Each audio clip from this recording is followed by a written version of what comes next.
خدائے بزرگ و برتر کی عطا کردہ توفیق سے میں بھی اور آپ سب بھی نماز عید الفطر ادا کرنے کے لیے اس کے مقدس گھر میں جمع ہوئے ہیں۔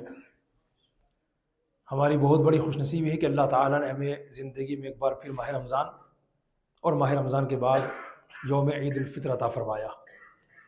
عید الفطر کا دن یہ کوئی معمولی دن نہیں ہے، یعنی ایسا نہیں ہے کہ رمضان شریف گزار لیا چلو بھائی خوشیاں منا لو، بلکہ اس دن کی اپنی اسپیشلٹی ہے، عید الفطر کی اپنی خصوصیت ہے، عید الفطر کی اپنی فضیلت ہے۔ انشاءاللہ میں آپ کو حدیث پاک پڑھ کے سناؤں گا اور یہ بھی بتاؤں گا کہ اس دن ہمارے سب سے بڑے دشمن کا حال کیا ہوتا ہے۔ ہم تو مسکرا رہے ہیں نا، اب بھی مسکرائیں، مجھے دیکھ کے مسکرائیے پلیز پلیز، اسمائل۔ دو چار لوگ تھوڑا سا مجھے غصے سے دیکھ رہے ہیں، باقی ماشاءاللہ سب مسکرا رہے ہیں۔ اللہ پاک آپ سب کو، ہم سب کو میٹھے مدینے کے سدا بہار پھولوں کے صدقے ہمیشہ مسکراتا رکھے۔ اس پر بھی سائنس کی ریسرچ موجود ہے کہ آدمی اگر مسکراتا رہے تو اس کی صحت میں اضافہ ہوتا ہے، ہاں اس کی بیماریاں دفع ہوتی ہیں مسکرانے کی بنیاد پر۔ یہ تو سائنس نے کہا، اور میں یہ کہتا ہوں کہ مسکرانے سے صحت بنے یا نہ بنے، مسکرانے سے ہمارے آقا کی سنت ادا ہو جاتی ہے۔ اس لیے کہ ہمارے کریم آقا صلی اللہ علیہ وسلم کے بارے میں صحابہ کرام یہ اسٹیٹمنٹ دیتے ہیں کہ ہم جب بھی حضور کو دیکھا کرتے تھے آقا علیہ الصلوۃ والسلام اکثر مسکرایا کرتے تھے۔ تو ہم کیوں مسکرائیں؟ ہمارے حضور مسکراتے تھے، اس مسکرانے پر ثواب بھی ملے گا۔ یعنی ایک تو آپ نارملی مسکراتے رہیں، کوئی ثواب نہیں ملے گا، لیکن آپ اس لیے مسکرائیں کہ میرے آقا مسکرائے، اس مسکرانے پر بھی آپ کو کیا ثواب ملے گا؟ میرے حضور فرماتے ہیں فساد امت کے وقت، یعنی وہ ٹائم پیریڈ آ جائے کہ میری امت میری سنتیں چھوڑ دے، اس فساد امت کے وقت جو میری کسی سنت کو مضبوطی سے تھامے گا، اللہ تعالیٰ اسے 100 شہیدوں کے برابر ثواب عطا فرمائے گا۔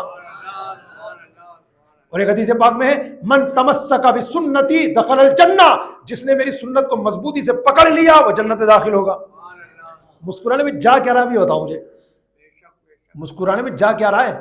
اور پھر اپنے مسلمان بھائی کو دیکھ کے مسکراؤ گے، پتہ ہے کیا ہوگا؟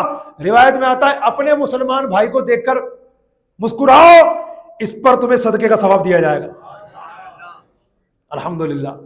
تو اس لیے مسکرانے کی عادت ہمیں ہونی چاہیے، اور خاص طور سے آج تو ماشاءاللہ عید الفطر کا دن ہے۔ عید الفطر آنے کے باوجود اگر کوئی صبح سے شام تک منہ لٹکا کے رہے تو پتہ ہے آپ یہ خلاف سنت کام کر رہا ہے۔ اس لیے کہ عید الفطر یا عید الاضحیٰ، عید کے موقع پر جو کتابوں میں پیارے آقا صلی اللہ علیہ وسلم کی سنتیں لکھی ہوئی ہیں کہ عید کے دن یہ کرنا سنت، عید کے دن یہ کرنا سنت، عید کے دن یہ کرنا سنت، عید کے دن یہ کام کرنا سنت، عید کے دن یہ کام کرنا سنت، اسی میں یہ بھی لکھا ہوا ہے عید کے دن خوشی کا اظہار کرنا سنت۔ اب اگر میں پورے دن ہی منہ لٹکا کے بس السلام علیکم، وعلیکم السلام، خیریت سے ہیں آپ؟ ہاں دعا ہے تمہاری۔ یہ کون سا انداز ہے بھائی؟ اچھا لگ رہا ہے کہ آپ کو بھی اچھا نہیں لگ رہا ہوگا، واقعی میں اچھا نہیں ہے۔ کوئی ہمیں سلام کر لے السلام علیکم، وعلیکم السلام، خیریت سے ہو؟ ہاں دعا ہے تمہاری۔ وہ بھائی یہ ایٹیٹیوڈ عجیب سا ایٹیٹیوڈ لگ رہا ہے۔ ہاتھ جوڑ کے کہوں یہ ایمان والے کا ایٹیٹیوڈ نہیں ہے، اسے چاہیے، بلکہ قرآن پاک میں آپ نے وہ آیت نہیں پڑھی جس میں باقاعدہ اللہ پاک نے فرمایا کہ جب تمہیں کسی لفظ سے کوئی سلام کرے تو تم اس سے بہترین الفاظ میں جواب دو۔ اس کی تفسیر میں لکھا ہوا ہے، شاید میرا درود شریف تو پڑھایا نہیں، شروع میں پڑھا دیا کیا؟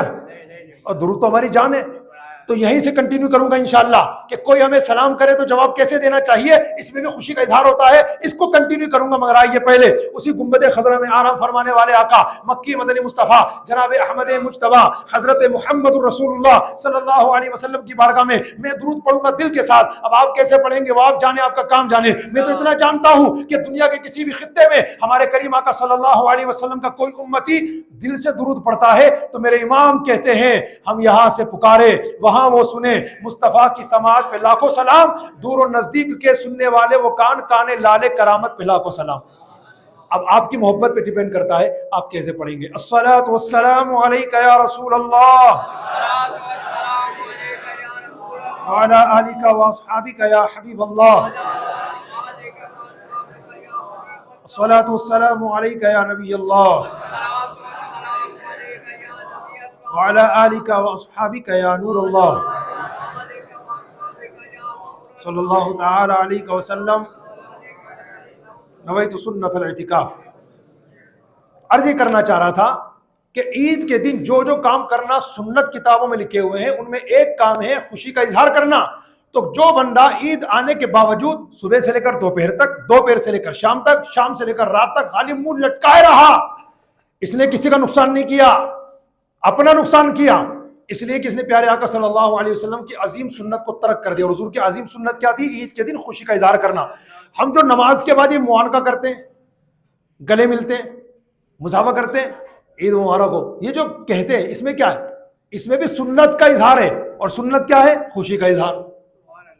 تو عرض یہ کر رہا تھا میں نے بات چھوڑی تھی درود شریف پڑھانے سے پہلے، کہ قرآن پاک نے باقاعدہ ہماری تربیت کی ہے، ہمیں گائیڈ لائن دی ہے کہ جب کوئی تمہیں کسی لفظ سے سلام کرے تو تم اس سے بہتر الفاظ میں جواب دو۔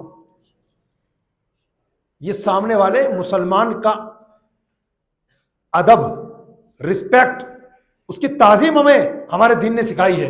اب اس کی تفسیر میں کیا ہے؟ کیسے جواب دیں گے ہم اگر کوئی سلام کرے گا؟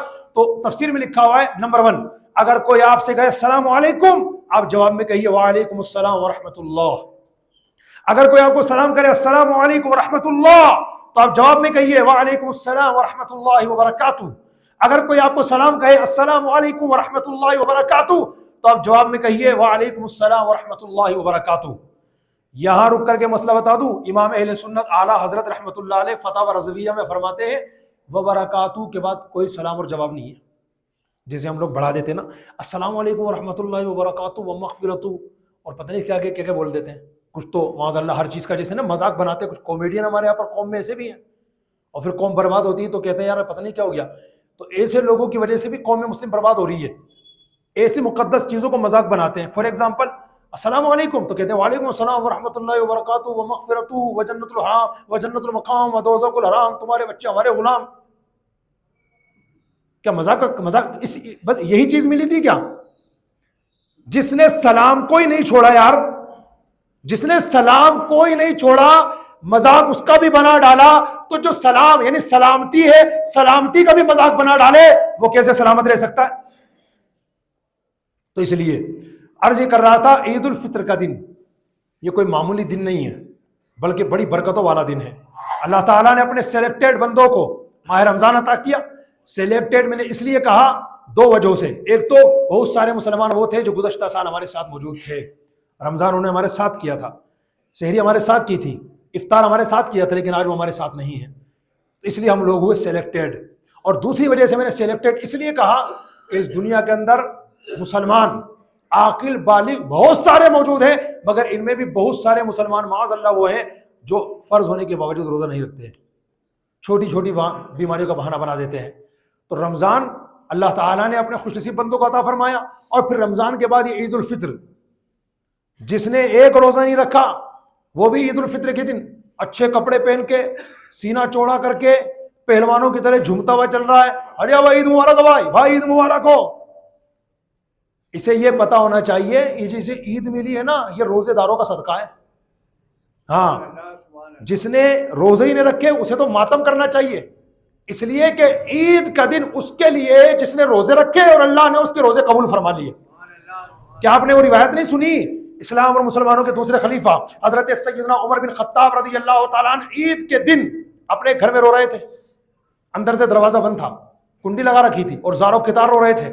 لوگ جب نماز عید ادا کر کے جانے لگے اور آپ کی مبارک گھر کے قریب سے لوگوں کا گزر ہوا تو اندر سے ہچکیوں کی آواز آ رہی ہے، رونے دھونے کی آواز آ رہی ہے۔ لوگ جمع ہو گئے اور سب نے اندازہ لگایا کہ رونے والی شخصیت کوئی اور نہیں ہے بلکہ مسلمانوں کے خلیفہ، مسلمانوں کے دوسرے خلیفہ حضرت عمر فاروق اعظم رضی اللہ تعالیٰ عنہ ہیں۔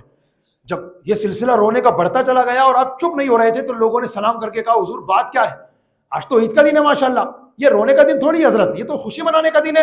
حضرت عمر فاروق اعظم رضی اللہ تعالیٰ عنہ کا جذبہ ایمان پر میرے ماں باپ قربان، آپ فرماتے ہیں لوگوں تم کہہ رہے ہو آج عید کا دن ہے، یقیناً عید کا دن آج اس کے لیے جس کے روزے اللہ نے قبول فرما لیے، اور میں اپنے بارے میں کچھ نہیں کہہ سکتا کہ اللہ نے میرے روزے قبول فرمائے یا میرے منہ پہ مار دیے۔ کون کہہ رہے ہیں؟ جن کے بارے میں نبی پاک صلی اللہ علیہ وسلم نے فرمایا تھا لو کان بعدی نبی لکان عمر، اگر میرے بعد کوئی نبی بن کر کے آتا تو عمر فاروق اعظم ہوتے۔ وہ جن کے بارے میں حضور فرماتے ارشاد فرماتے بے شک میں اپنی نگاہ نبوت سے دیکھ رہا ہوں، انسانوں کے شیطان ہو یا جنات کے شیطان ہو، میرے عمر کو دیکھ کر کے راستہ چینج کر دیتے ہیں. وہ شخصیت ہے حضرت عمر فاروق اعظم کی. اور کیا فرما رہے ہیں کہ مجھے پتہ نہیں ہے کہ میرے روزے اللہ نے قبول فرمائے یا میرے منہ پہ مار دیے. تو عید اس کی ہوگی حقیقت میں جس کے روزے اللہ پاک نے قبول فرما لیے. تو صرف ہمارے پاس یہ ادھیکار ہے، یا اللہ حضور پاک صلی اللہ علیہ وسلم کے پاکیزہ روزوں کا صدقہ ہمارے روزے بھی قبول فرما لے. اور اللہ پاک دعا قبول فرمانے والا مہربان ہے. جب عید کا دن آتا ہے،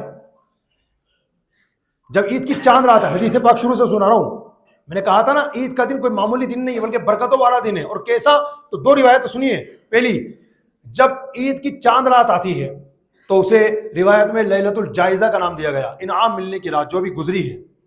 اور جب عید کے دن صبح کا وقت ہوتا ہے، جیسے ابھی صبح کا وقت ہے، تو اللہ تعالیٰ اپنے فرشتوں کو زمین میں پھیلا دیتا ہے. وہ گلیوں، محلوں، چوراہے کے کناروں پر کھڑے ہو جاتے ہیں اللہ کے فرشتے، اور پیارے آقا صلی اللہ علیہ وسلم کی امت کے لوگوں سے مخاطب ہوتے ہیں، اے امت محمد مبارک ہو اور چلو اس رب کی بارگاہ کی طرف جو رب بہت عطا کرنے والا ہے، گناہ گاروں کے گناہوں کو مٹانے والا ہے، دعا کرنے والوں کی دعاؤں کو قبول فرمانے والا ہے. اور پھر اللہ تعالیٰ اپنے بندوں سے ارشاد فرماتا ہے، میرے بندو میں تم سے راضی ہو گیا، تم مجھ سے راضی ہو گئے، جاؤ اپنے اپنے گھروں کو چلے جاؤ مغفرت یافتہ ہو کر کے. اللہ تبارک و تعالیٰ کی طرف سے مغفرت عام کر دی جاتی ہے. اور ایک روایت میں باقاعدہ اس بات کو بیان کیا گیا کہ ماہ رمضان میں جتنے لاکھوں کروڑوں کی تعداد میں گنہگار بخشے جاتے ہیں، ان سب کی تعداد کے برابر عید الفطر کے دن بخش دیے جاتے ہیں. اب اس وقت جب یہاں پر مغفرتیں عام ہو رہی ہوتی ہیں، عید الفطر کے دن مغفرت کے پروانے تقسیم ہو رہے ہوتے ہیں، اور اللہ پاک کے کرم سے بھر بھر کے جہنمیوں کو جہنم سے آزاد کیا جاتا ہے، اور ایمان والوں کی حقیقت میں عید ہو جاتی ہے. شیطان کا کیا حال ہوتا ہے؟ حضرت عبداللہ بن عباس رضی اللہ تعالیٰ عنہ فرماتے ہیں جب بھی عید کا دن آتا ہے شیطان چلا چلا کر روتا ہے. تو اس کی یہ بدحواسی دیکھ کر کے دوسرے شیاطین جمع ہو جاتے ہیں چاروں طرف. آقا کیا ہوا؟ خیریت سے تو ہے؟ یہ رونا دھونا کیوں؟ یہ اپنے سر کو کھجانا کیوں؟ یہ ماتم کرنا کیوں؟ سینہ پیٹنا کیوں؟ چلانا کیوں؟ تو شیطان کہتا تمہیں پتہ نہیں ہے آج عید کا دن ہے، اللہ تعالیٰ نے اپنے حبیب کی امت کو بخش دیا ہے، جاؤ نکل جاؤ اور ان کو بہکانا شروع کرو، ان کو نفسانی خواہشات کے اور لذات کے اندر مبتلا کرنا شروع کرو. شیطان عید کے دن اپنے چیلوں کو ٹارگٹ دیتا ہے، اور اس کے ٹارگٹ کو پورا کرنے کے لیے پھر شیاطین دیگر جو ہوتے ہیں وہ زمین میں پھیل جاتے ہیں، اور پیارے آقا صلی اللہ علیہ وسلم کی امتیوں تک جا جا کر ان کو بہکا بہکا کر گمراہ کرنے کی ناپاک کوشش کرتے ہیں. پیارے اسلامی بھائیوں، اگر ابھی میں آگے نہ بھی بڑھوں، یہاں اس حدیث پاک کو سنا کر رک جاؤں اور آپ سے ذرا سوال کروں. آپ ذرا عید کی نماز پڑھ کر کے جب مسجد سے نکلیں گے تو ذرا اپنے محلوں کا جائزہ ضرور لیجئے گا، اپنے گلیوں کا جائزہ ضرور لیجئے گا، اپنی سوسائٹی کا جائزہ ضرور لیجئے گا. ایسا لگتا ہے کہ شیطان اپنے ٹارگٹ میں 100% کامیاب ہوتا نظر آتا ہے، کیونکہ جب اللہ تبارک و تعالیٰ نے عید الفطر کے دن اپنے بندوں کو بھر بھر کے جہنم سے آزاد کرنا شروع کیا، تو یہ انعام دیکھ کر کے شیطان بدحواس ہوا اور اس نے چلا چلا کر رونا شروع کیا، اور اپنے موالیوں کو، اپنے چیلوں کو ٹارگٹ دینا شروع کیا کہ ان بندوں کو اللہ سے دور کرنے کی کوشش کرو، ان لذتوں میں گرفتار کرو، نفسانی خواہشات کے اندر گرفتار کرو. اب یہ سارے کے سارے اس کا ٹارگٹ پورا کرنے میں لگ جاتے ہیں. مجھے ایمانداری سے بتائیے آج عید الفطر کے دن کتنے چوراہوں پر، کتنی گلیوں میں، کتنے محلوں کے اندر ہمارے نوجوان ڈی جو کے انتظام کیے ہوئے ہیں. شروع میں جب وہ بجاتے ہیں نا، شروع میں تو ایسا لگتا ہے دنیا میں ان سے بڑا صوفی کوئی نہیں ہے، ان سے بڑا نیک انسان کوئی نہیں، کیونکہ شروع میں وہ قرآن کی تلاوت چلائیں گے، شروع میں وہ نعتیں بجا لیں گے، لیکن اس کے بعد جو ہلڑ بازی ہوتی ہے، ان مناظر کو دیکھ کر یا سن کر ایسا لگتا ہے معاذ اللہ شیطان اپنے ٹارگٹ میں کامیاب ہو رہا ہے. اس کا ٹارگٹ تھا ان سب کو نفسانی خواہشات میں مبتلا کر دو. اور آپ دیکھیے پورے مہینے ماہ رمضان کی برکت سے اللہ نے ہمیں گناہوں سے بچا کے رکھا. یعنی ہمارے ماہ رمضان میں قدم اٹھتے بھی تھے نا گناہ کی طرف، پھر بھی رک جاتے تھے کہ نہیں یار، نہیں ماہ رمضان ہے، ماہ رمضان میں تقوی دے کر کے گیا. تو ماہ رمضان کے بعد اس کا دیا ہوا تقوی جو ہمارے پاس تھا، کیا ہم اسے یوں ہی برباد کر دیں گے؟ نہیں، بلکہ شیطان کے خلاف جس طرح جنگ ہماری ماہ رمضان میں جاری تھی، انشاءاللہ وہ پوری زندگی جاری رہنا چاہیے، تاکہ اس سے شیطان کا منہ کالا ہو اور اس سے ندامت ہو اور اسے پریشانی اور پشیمانی ہو کہ واقعی میں ان بندوں کو میں گمراہ نہیں کر سکتا. ایک بات بتاؤں آپ کو، شیطان ہمارا دشمن کیوں آخر؟ بہت ساری وجہ ہیں، ایک وجہ ذکر کرتا ہوں. شیطان ہمارا دشمن کیوں ہے؟ چور وہیں چوری کرنے جاتا ہے جہاں اسے مال نظر آتا ہے. شیطان بھی چور ہے، مگر وہ ہمارے پیسوں کا چور نہیں ہے، وہ ہمارے دھن دولت کا چور نہیں ہے، بلکہ وہ ہمارے ایمان کا چور ہے۔ وہ چاہتا ہے کہ اس کا ایمان ختم کر دیا جائے، کیونکہ آقا علیہ السلام کی حدیث پاک کے مطابق جس مسلمان کے دل میں رائی کے دانے کے برابر بھی ایمان ہوگا یدخل الجنہ، وہ ضرور جنت میں داخل ہوگا۔ اور شیطان یہ نہیں چاہتا کہ لوگ جنت میں جائیں، وہ خود تو جہنم میں جائے گا۔ ٹارگٹ لے کر کے آیا معاذ اللہ، اللہ سے کہہ کر کے آیا ہے کہ میں تو جہنم میں جاؤں گا، تیرے بندوں کو بھی گھسیٹ گھسیٹ کے لے کے جاؤں گا۔ اللہ نے فرمایا جتنی چاہے کوشش کر لے، جو میرے سلیکٹڈ بندے ہوں گے نا ان پر تیرا داؤ نہیں چلنے والا۔ تو شیطان ہمارا دشمن کیوں ہے؟ کیونکہ الحمدللہ ہم ایمان والے ہیں، اور وہ چاہتا ہے کہ ان ایمان والوں کا ایمان چھین لیا جائے۔ اور کس طریقے سے یہ ایمان پر ڈاکے ڈالتا ہے، ایک واقعہ میں آپ کو سنانا چاہوں گا۔ پلیز بتائیے اور سوچئے اور غور کیجئے گا کہ ہمارے اعمال کس اسٹیٹس کے ہیں، کس امیج کے ہیں۔ یہ اتنے بڑے بڑے اللہ والے نظر آنے والے، ان کو بھی شیطان گمراہ کر دیتا ہے۔ ایک بزرگ گزرے ہیں حضرت فضیل بن عیاض رحمۃ اللہ تعالی علیہ، بہت بڑے بزرگ ہیں، صوفی بزرگ ہیں، اللہ کے ولی ہیں۔ ان کے بہت سارے اسٹوڈنٹس تھے۔ ایک اسٹوڈنٹ کے بارے میں ان کو پتا چلا کہ وہ حالت نزا میں ہے، یعنی انتقال ہونے والا ہے۔ تو حضرت فضیل بن عیاض رحمۃ اللہ تعالی علیہ اپنی مصروفیات میں سے وقت نکالتے ہیں، اپنے گھر سے باہر تشریف لاتے ہیں اور اس اسٹوڈنٹ کے گھر جاتے ہیں۔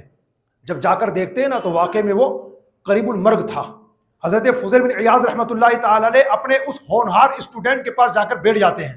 دیکھتے ہیں کہ واقعے میں اب تھوڑی دیر بعد اس کی روح قبض ہونے والی ہے۔ تو حضرت فضیل بن عیاض رحمۃ اللہ علیہ اس کے پاس جاتے ہیں، قرآن پاک کھولتے ہیں، اعوذ باللہ من الشیطان الرجیم، بسم اللہ الرحمن الرحیم، یاسین والقرآن الحکیم انک لمن المرسلین علی صراط مستقیم۔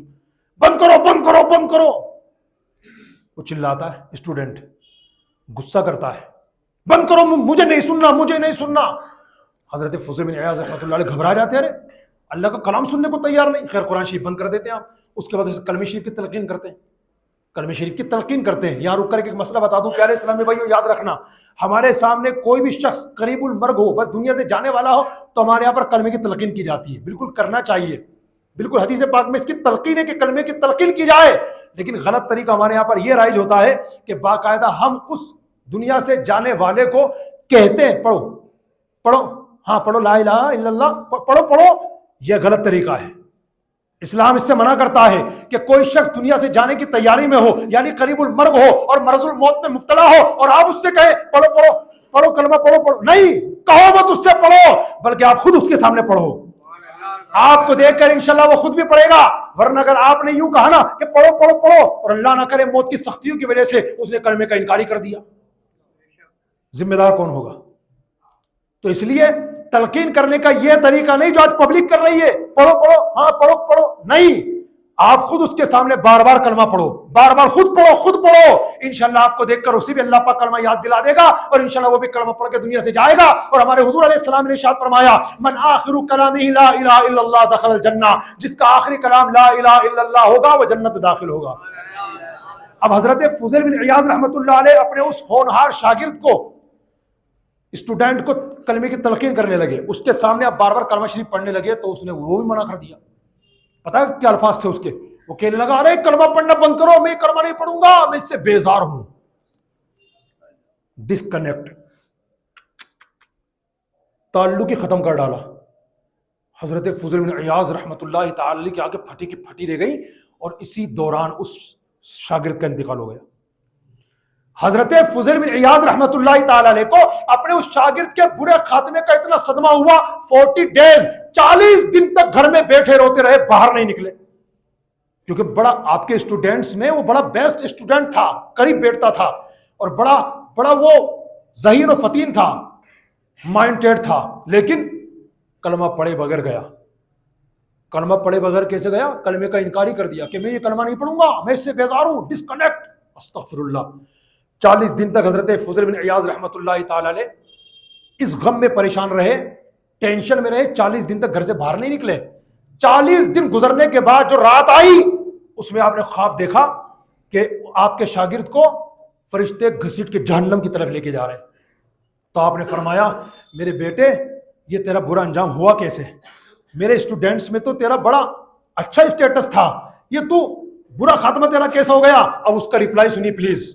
اس نے کہا حضرت میرے اندر 3 گناہ تھے جس کی بنیاد پر میرا ایمان سلب کر لیا گیا، مجھے کلمے کی توفیق بھی نہیں دی گئی 3 گناہوں کی بنیاد پر۔ نمبر 1 چغل خوری کرتا تھا، نمبر 2 حسد کرتا تھا، نمبر 3 میرے جسم کے اندر ایک بیماری پنپ رہی تھی، اس سے شفا پانے کے لیے ڈاکٹر کے ایڈوائس پر سال میں 1 مرتبہ شراب کا پیالہ پیتا تھا۔ ان 3 گناہوں کی نحوست کی وجہ سے میرا خاتمہ ایمان پر نہیں ہوا۔ اب ٹائم بھی بہت قریب جا رہا ہے، نماز عید الفطر بھی انشاءاللہ میں باجماعت ادا کرنی ہے، تو اسی پر انشاءاللہ میں گفتگو کر کے اپنی مکمل بات کروں گا۔ 3 گناہ اس نے گنوائے۔ نمبر 1 چغل خوری۔ مجھے بتاؤ ہماری سوسائٹی میں کیا چغل خوری عام نہیں ہے؟ شاید کئی لوگ چغل خوری کی ڈیفینیشن ہی نہیں سمجھتے کہ چغل خوری ہوتی کیا ہے۔ یاد رکھنا، ایک ہوتی ہے غیبت، ایک ہوتی ہے چغل خوری۔ غیبت الگ گناہ ہے، چغل خوری الگ گناہ ہے۔ غیبت بھی حرام جہنم میں لے جانے والا کام، اور چغل خوری بھی حرام جہنم میں لے جانے والا کام۔ غیبت کا تو سیدھا سیدھا مطلب یہ ہوتا ہے کہ سامنے والے میں جو برائی نہیں ہے آپ اس کی پیٹھ پیچھے برائی کی نیت سے بیان کر رہے ہیں۔ بھائی سوری، سامنے والے میں کوئی برائی موجود ہے، میری زبان بھی سبقت کر گئی تھی، سبقت لسانی، تو میں نے یہ کہا تھا کہ سامنے والے میں برائی موجود نہیں ہے اور پھر آپ تذکرہ کر رہے ہیں، وہ تو تہمت ہو جائے گی۔ غیبت کی ڈیفینیشن یہ ہے کہ اس بندے میں وہ برائی موجود ہے، اس بندے میں وہ برائی موجود ہے اور آپ پیٹھ پیچھے برائی کی نیت سے اس کا تذکرہ کر رہے ہیں۔ فار ایگزامپل، کوئی شخص لنگڑا کے چلتا بیچارہ، اس کی مجبوری تھی، کیا کریں؟ تو آپ پتہ ہے اس کا تذکرہ کیسے؟ ابے وہ نا لنگڑا، ابے لنگڑے کو جانتا ہے نا، لنگڑے کو۔ تو آپ یہاں برائی کی نیت سے تذکرہ کر رہے ہیں۔ نیت اگر آپ کی برائی کی ہے تو لنگڑا یہ کہنا غیبت ہے، اور اگر لوگ اس کو جانتے لنگڑے کے نام سے تو پھر آپ کی مجبوری ہے۔ اب آپ برائی کی نیت نہیں کر رہے بلکہ آپ یہ کہہ رہے ہیں یار وہ ہے نا اپنا، ارے وہ نا انور بھائی ہے، وہ سمجھ نہیں پا رہا سامنے، ارے کون انور آ گیا میں سمجھ نہیں پا رہا، ارے وہ ہے لنگڑا یار۔ تو یہاں پر برائی کرنے کی نیت نہیں ہے، یہاں پر آپ سامنے والے کو بتانے کے یار انور بھائی اب تو سمجھ ہی نہیں رہا کیا کروں، تو نام لینا پڑے گا اس کا لنگڑا۔ تو یہ، لیکن برائی کی نیت سے اگر کسی میں موجود برائی کا تذکرہ آپ کر رہے ہیں تو یہ کیا ہے؟ یہ غیبت ہے، اور یہ حرام جہنم میں لے جانے والا کام ہے۔ غیبت کرنے والے کو اللہ قیامت کے دن کتوں کی شکل میں اٹھائے گا، لکھ کے رکھ لینا اس کو۔ غیبت کرنے والے کو اللہ قیامت کے دن کتوں کی شکل میں اٹھائے گا۔ اور آگے چلیے، یہ تو غیبت۔ چغل خوری کیا ہوتی ہے؟ اس کو میں آسانی سے ڈیفائن کرتا ہوں۔ چغل خوری کا مطلب یہ ہوتا ہے، آپ دیکھو غور سے سننا، آپ ایک شخص کی بات دوسرے شخص تک برائی کی نیت سے ٹرانسفر کرتے ہیں، اس کو کہتے ہیں چغل خوری۔ فار ایگزامپل، حسن بھائی نے، دھیان سے سنیے گا، ایگزامپل ہے، حسن بھائی نے حسین بھائی سے گڈو بھائی کے بارے میں کہا، حسن بھائی نے حسین بھائی سے گڈو بھائی کے بارے میں کہا، گڈو ارے وہ تو پاگل ہے۔ حسن بھائی نے حسین بھائی سے گڈو بھائی کے بارے میں کہا وہ تو پاگل ہے۔ تو پہلے دیکھا جائے گا کیا گڈو بھائی واقعی میں پاگل ہیں؟ اگر واقعی میں پاگل ہے اور حسن بھائی نے برائی کی نیت سے کہا تو غیبت ہے، اور گڈو بھائی پاگل ہے ہی نہیں، پھر بھی حسن بھائی کہہ رہے ہیں کہ گڈو بھائی پاگل، یہ تہمت ہے جو کہ غیبت سے بڑا گناہ ہے۔ اب یہ جو تھے نا بیچ کے، کون حسین بھائی، حسن بھائی نے حسین بھائی سے کہا تھا گڈو بھائی کے بارے میں پاگل ہے، اب انہوں نے تو غیبت کر دی۔ اب حسین بھائی تھوڑے سے پیٹ کے ہلکے تھے، یہ پہنچ گئے گڈو بھائی کے پاس، اور گڈو بھائی خیریت سے ہیں۔ حسن بھائی کی کیا مزاج ہے آج کل پتا ہے آپ کو؟ ہاں ماشاءاللہ بہت اچھے آدمی ہیں، اچھے آدمی، ادھر آؤ، انہی کے پاس تھا میں، پتا تمہیں کیا کہہ رہے تھے؟ پاگل۔ ہاں یقین کرو، مجھ سے کہا انہوں نے یار تمہارے بارے میں کہا پاگل۔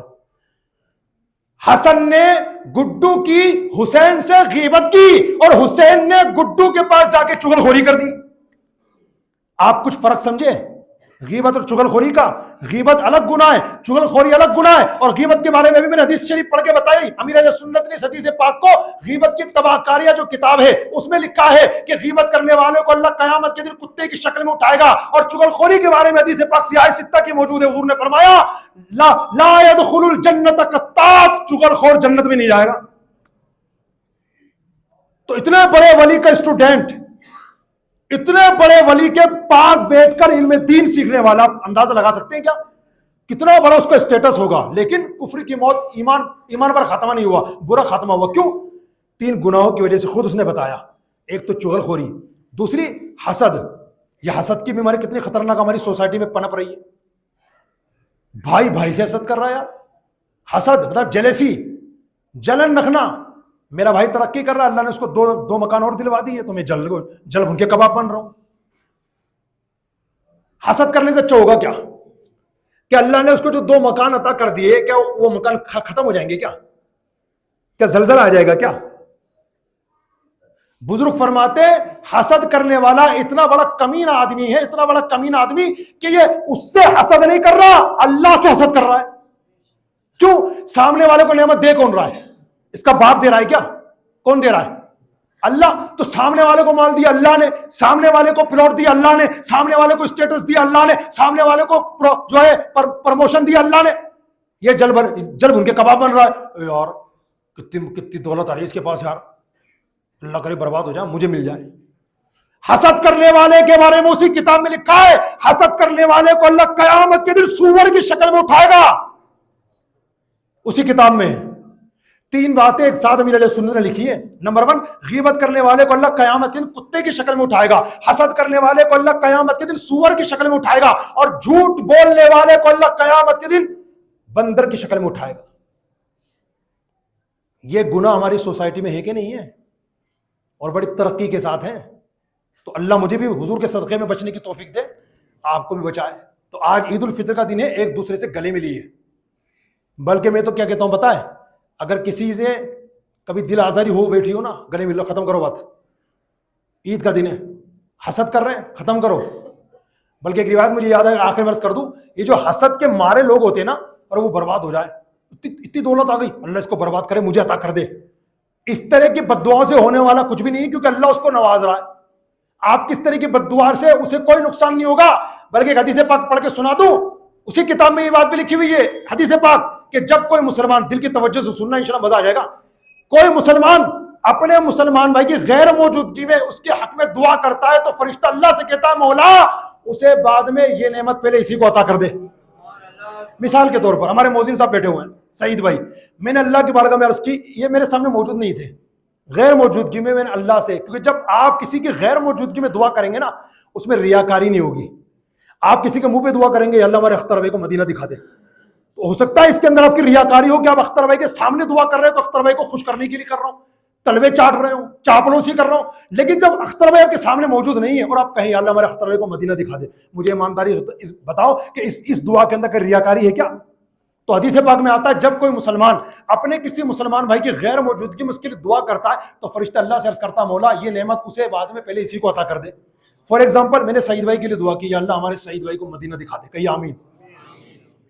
سعید بھائی موجود نہیں تھے نا، میں نے کر دی دعا، یا اللہ ہمارے سعید بھائی کو مدینہ دکھا دے۔ حدیث شریف کے مطابق فرشتہ اللہ سے عرض کرے گا مولا سعید کو بعد میں پہلے حسن کو مدینہ دکھا دے۔ ہاں بتا فائدہ کس کو ہو رہا ہے؟